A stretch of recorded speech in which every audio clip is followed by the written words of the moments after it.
Make no mistake about it. Dylan Cruz certainly struggled a lot throughout 2025, but he has a ton to improve on in 2026. And I think he's got a couple of tweaks that will make it easy.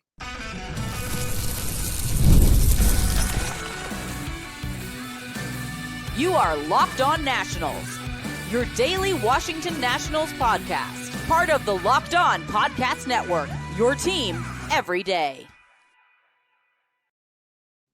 And thank you all for making Locked On Nationals your first listen every single day, as we are free and available wherever you get your podcasts. And yes, I'm your host, Ryan Clary. You can catch me over on Twitter at RyanClary11 and as well as our show page at LO_Nationals. And later on in today's program, we'll have a new name to discuss for the Washington Nationals in this managerial search.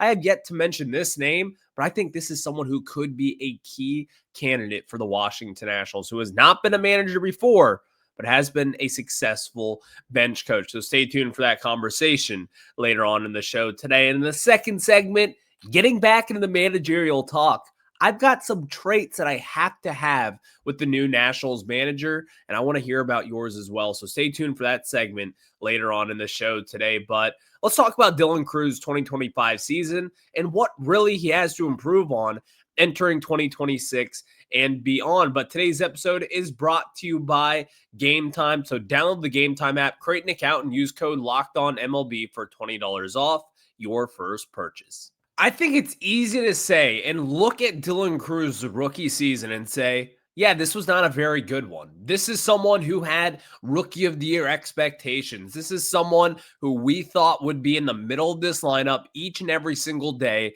And you would say, you can count on this guy getting hits, getting on base, playing good defense, and being the great player that we thought he could be.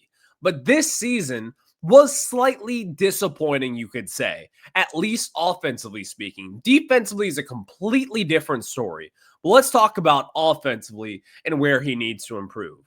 This season, I think, was kind of a wake-up for Dylan Cruz in a sense. Like, this is someone who has been a top 5 prospect since being the number 2 overall pick back in 2023. This is someone who has been the best player on his team basically his entire life until he got here to DC. This is a very, very big adjustment period for Cruz. And so the slow, full rookie season that we saw from him this year, it was a little surprising in a sense. And I think he struggled a lot more than what I considered he would struggle kind of entering the season. But I think outside of the struggles, there are some key takeaways that you can look at this guy and say, I'm not too worried about his future. And even offensively speaking, if someone were to ask me, how worried are you about Dylan Cruz panning out in 2026? I would say I'm at like a 3 out of 10. I'm not that worried about it. I'm slightly, I guess you could say. And if he struggles next season, then we're going to have a big discussion about this right now. But what I saw this season was someone who was simply outmatched and did not have the coaching, didn't have the support of the front office. Like, I think one key detail with Dylan Cruz that we all kind of know at this point is he has to hit pitches outside of fastballs. What he saw this season, he saw 54.5% fastballs, he saw 32% breaking pitches, and 13% off speeds. In that time frame, he batted 180 against breaking pitches, and he also batted 235 against off-speed pitches, but this is where his slugging is completely different. He had a 447 slug against fastballs and a 220 slug against breaking pitches and a 294 slug against off-speed pitches. This is also after last year having a 545 slug against fastball pitches and a 208 slug against breaking pitches. Moral of the story is this.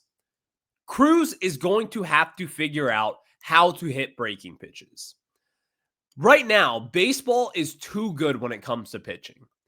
If they find a weakness, meaning the pitchers, they are going to try every single way to try to exploit that. And that is exactly what was happening to Cruz this year. It was a very early on message sent that he cannot hit the curveball. He cannot hit the slider. This is something that he has actually struggled with, even dating back to his days at LSU. Not to this extent, I must say. This is not something that has really kind of gone on throughout his entire career. It has been a struggle of his. He's always crushed fastballs and hasn't really necessarily caught up to the breaking pitches yet. But this was the season where you saw that at the worst. And you saw that at a very high percentage chance they were going to be throwing breaking pitches at Dylan Crews in crucial counts. And that's unfortunately what led him, in my opinion, to really struggle this season. We talked a lot about this on Friday with Brady House. It's kind of the same story here with Dylan Crews, though. This is someone who did not catch up to the fastball or did not catch up to the breaking pitches at all this season. And if you look at some of the underlying metrics, it all kind of adds up. But here's what I expect from Crews, though. I think right now, with Crews going into 2026, this is going to be like your Ryan Zimmerman type of figure. And I think that he has the potential to be that Ryan Zimmerman kind of player. Here's the thing about Dylan Crews that we did not expect when you took him number 2 overall. We knew that he was a good defender. We knew that he was a fast runner and it was a smart, high baseball IQ guy. But I think the other areas outside of offense in his game weren't necessarily defined as what we thought that we would be getting. And as we saw this season, this is someone who can steal a lot of bases. This is someone who could be your cornerstone franchise center fielder moving forward. He is a great defender out there in center field. And not even just center field, also right field, which was his main position this season. The Nationals, in my opinion, they're going to have Dylan Crews in center field. And he is going to have a Gold Glove caliber season eventually in center. When the Nationals took him at number 2 overall, a lot of people are wondering, like, well, is he really worth that number 2 overall pick if he is not going to be a center fielder moving forward? And a lot of people had questions surrounding his defense. How good was he in center field? Does he have the arm strength to be out there and live out there and thrive out there? I think what we saw this season was a big turning point in Cruz's career. This is someone who can be a center fielder moving forward. The only hole, which is kind of ironic considering where he was coming out of the draft, is his offense. You are going to have to go in this offseason, meaning the Nationals, and you will have to figure out what is wrong with Cruz's swing. We discussed this early on this season, and we talked about it. We talked about his swing early on before he hurt his oblique and was out a few months there, but we talked about this a lot. Cruz's swing looked a lot different compared back to his LSU days. It felt as if Dylan Crews wanted more launch angle on the ball. He wanted to kind of go deep a little more often. And that is something that if you're James Wood, I want to see you hit home runs. Obviously, you try to stay middle. Josh Bell talked about it this year. He was going into spring training. He wanted to hit the long ball. He tried to adjust his swing a little bit to get a little bit more of a launch angle. And that's what led to his early on slump. And then he just tried to think middle. And that's when he got to his best measure. I think Crews should be along those lines. Because here's the thing, I talk about it all the time. Home runs obviously win you baseball games. I think that right now, hitters that really aren't necessarily power guys like Crews has a lot of power, don't get it twisted. He can hit 420, 430-foot home runs, no problem. That's something that he can easily do. But what makes Dylan Crews special is his contact ability and the ability to go for extra bases, the ability to be kind of a pesky base runner on the base paths. That's what makes Dylan Crews special. And so as we go into 2026, I would like to see him maybe not try to, I'm not saying he's swinging for the fences or anything like that, but I would like to see him go back to his LSU kind of swing. And I think that's where he was at his best, where he's going the other way. He's shooting the ball up the middle, line drives, hard contact, getting on base, stealing bags. That's when Dylan Crews was at his best. And if you look at his spray chart this year, I mean, there was a ton of balls right up the middle to that shortstop position. I mean, just so many balls that he got hits on that were right there up the middle. He wants to be that middle hitter. But then you see him kind of make these adjustments at times, and you're like, okay, like get back to that Dylan Cruz from LSU days. Kind of switch up that swing a little bit. He's got the bat speed to catch up on a lot of these pitches and really turn on a fastball in the inside hands. But if you kind of change up that swing a little bit, level it out, try to stay middle, I think that is when you'll see Dylan Cruz really take off, and it starts in 2026. Because as we know, the numbers were not great this season. Let's not get it twisted there. A 632 OPS, 10 home runs, 17 stolen bases. His batting average is lower than last year. His slug was a point lower than last year. His OBP was lower than last year. But I still think Cruz could bring a ton to the Washington Nationals. And I do think this guy will be someone to build off of moving forward. And again, he does kind of remind me of that Ryan Zimmerman type of figure. He may not be the hitter that Ryan Zimmerman will be, but I do think he has the potential to be that face of the franchise caliber player. And that is a key part if you're the Washington Nationals. So speaking of the Washington Nationals, they are in a managerial search as we speak. They are trying to find the next skipper to hopefully bring us back to the playoffs. And I've got some traits that the Washington Nationals have to have for their new manager. Let's talk about that after this.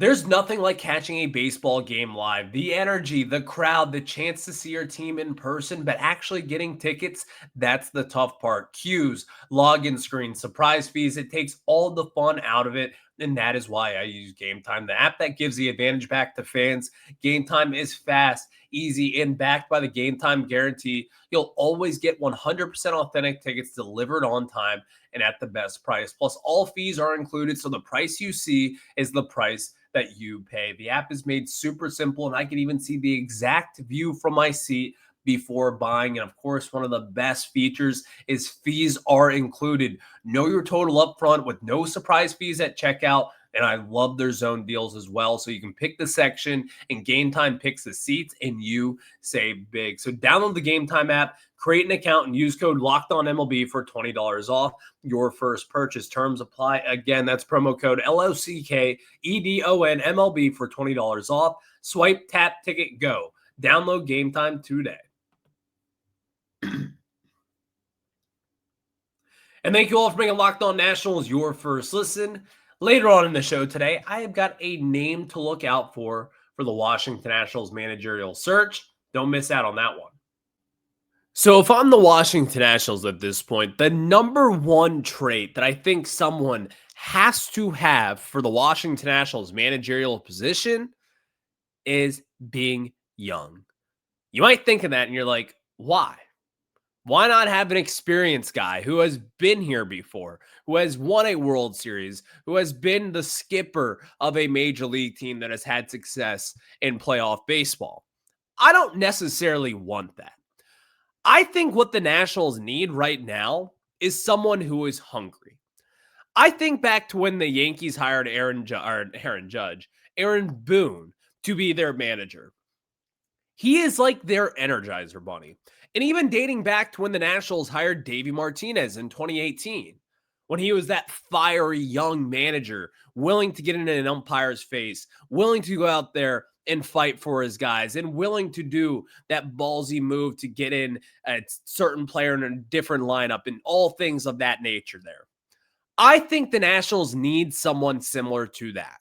Not a Davey Martinez type, but an Aaron Boone. I need my manager to have energy. I need my manager to want to establish a culture. I think someone who has good energy and also someone who wants and will establish a culture, those are two traits that are kind of married together, in my opinion. That should be the Nationals' number one on their list. Too many times have I been watching the Nationals over the past few seasons here, and I've always said, why is Davey Martinez just kind of sitting there like a lame duck, watching their umps just poo-poo all over the zone? How many times do you watch that? When you're like, okay, that was a terrible strike three called with bases loaded and 2 outs, and Davey Martinez is just sitting there yelling from the dugout. Why isn't he going up to argue balls and strikes with the ump? It's not about the arguing and trying to prove who's right. It's about getting your guys energized. And a lot of players, especially young players, feed off that energy. The Nationals have missed that over the past few seasons here. We saw it a little early on with Miguel Cairo, and I feel as if someone from the front office was saying, hey man, these guys need some energy here. Why don't you go out there and make a scene? And he did that one day, and the Nationals did pretty well. And I like that. We need that energy back here in DC. It felt as if we were just going through the motions the past few seasons. It's as if we knew what was going to be happening, and we knew that we were going to be losing, and we knew that this team was not going to be any good. But experience, and right now with where the Nationals kind of want and need as a manager, that doesn't really align with what we need. We need the culture and the new, young, exciting person here in the building. And by the way, let them grow with this team. You don't have to have the perfect manager right away.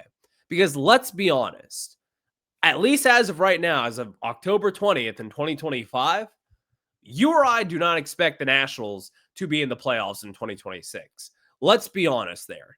Are we going to be in the playoffs in 2027? Likely not.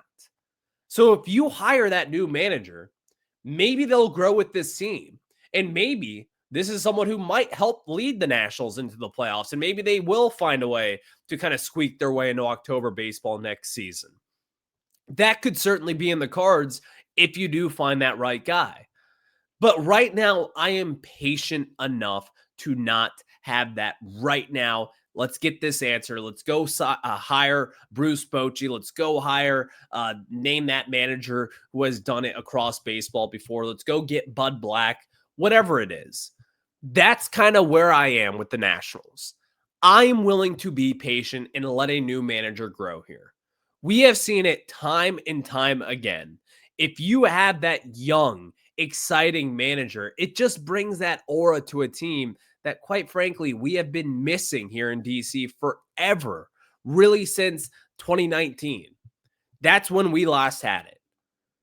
So as the Nationals are going into this managerial search, throw experience away for a second. Experience doesn't matter as much for me because of where we are.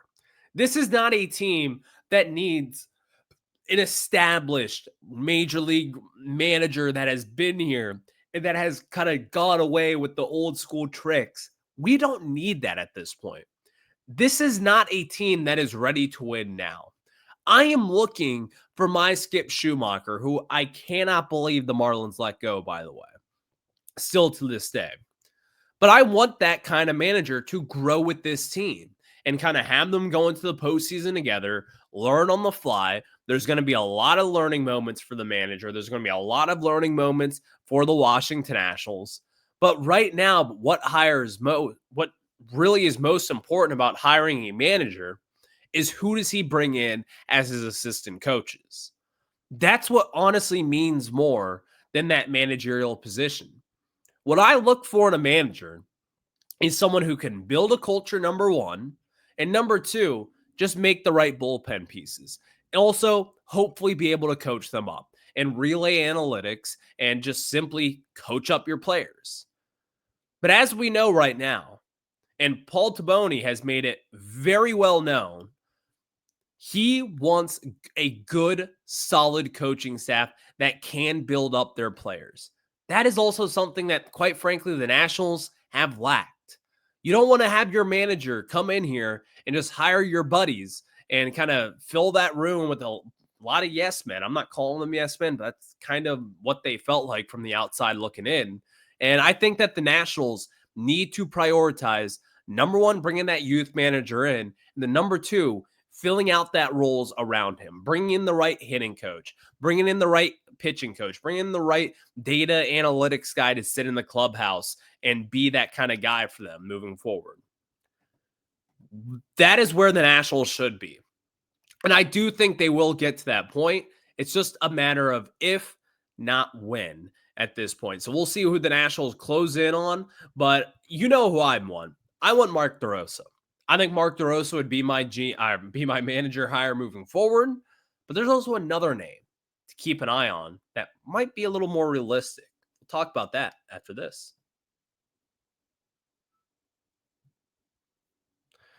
The NFL season is here, and FanDuel has an offer that you don't want to miss. Right now, new customers can bet just $5 and get $300 in bonus bets if you win. That's right. Pick a bet, put down $5, and if it hits, you'll unlock $300 in bonus bets to use across the app. And I love how FanDuel gives me so many ways to play. I've built parlays, tried player props, and even followed the live lines during games. And it makes watching football even more exciting when you've got a little something riding on the action, whether you're a casual fan or love diving into the stats. FanDuel makes the game day experience so much better. And so what are you waiting for? Visit FanDuel.com to download the FanDuel app today and get started. Again, that is FanDuel.com. Download America's #1 sportsbook and visit FanDuel.com. And again, hit that download button. That is at FanDuel.com.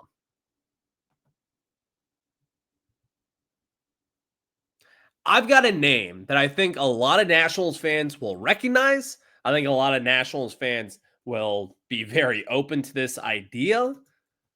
Rickie Weeks Jr. I've seen my guy, Kev, One Pursuit Takes. He's been talking about this a lot, and he seems to love this idea. He was kind of the first one to put it on my radar, but Rickie Weeks Jr., I believe, interviewed for some managerial positions this past season, and it feels like that he is ready to take that next step in the managerial position.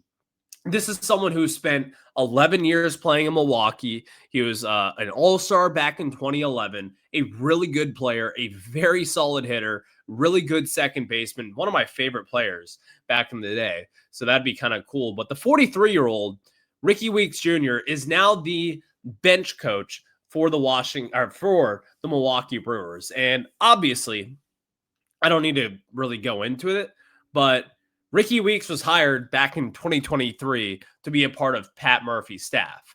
And he has been their bench coach the past few seasons here. And the Milwaukee Brewers have had a ton of success. And this has been someone who has been key to the Milwaukee Brewers' success. Being that former player that has been there and done that in that city. I think that this is going to be someone that the Nationals will be very, very interested in.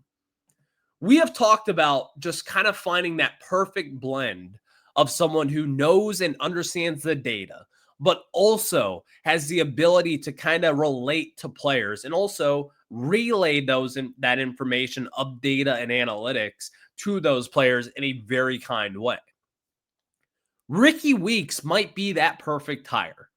Rickie Weeks might be that someone who has the experience, who has worked under winning postseason ball clubs. And in my opinion, Pat Murphy with the Brewers is one of the best managers in all of baseball at this point.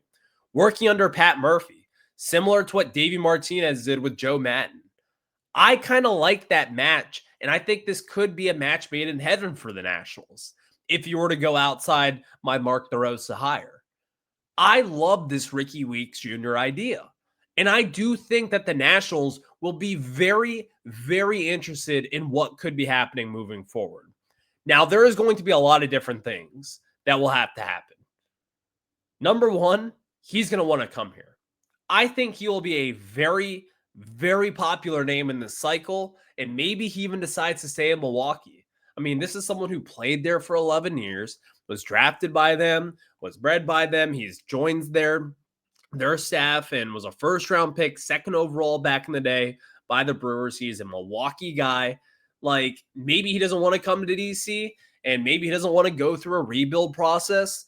But if I'm Paul Taboni at this point, he might be the first guy that I call because of what we need here in DC.